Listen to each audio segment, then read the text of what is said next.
let's cook butter, chicken, and vegetables. Ayan guys, meron akong slice na potato and carrots and French bean. Ayan, lutuin ko muna yung aking potato using by butter. Ayan, lulutuin ko siya until golden brown. Then i-add ko yung aking carrots.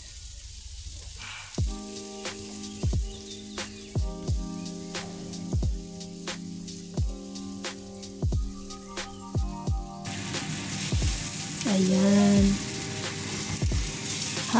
Huunin ko po muna siya dahil lulutuin ko yung aking French beans.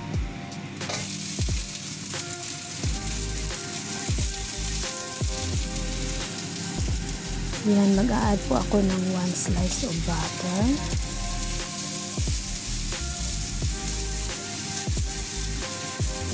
Stir lang natin siya. Mag-a-add po tayo dito ng white sauce.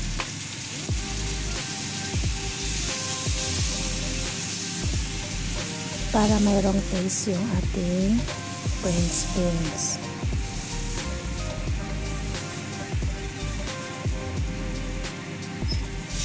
Ayan, luto na po siya. Haunin na po natin siya.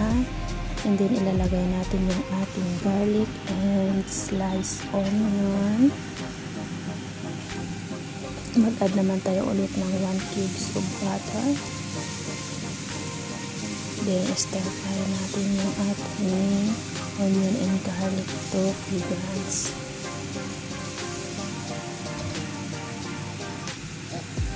And then, i-add natin yung ating drumstick chicken na marinated into the light sauce, corn flour, and oyster sauce. And then, lagyan ko na ngayon ng black pepper.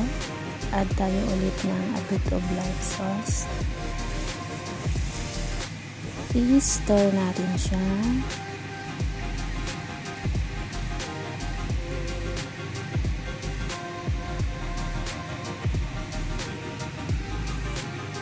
I-add natin yung ating carrots and potato and takpan natin.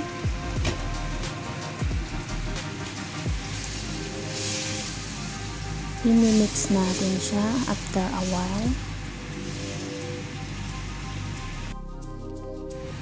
Ayan na po siya.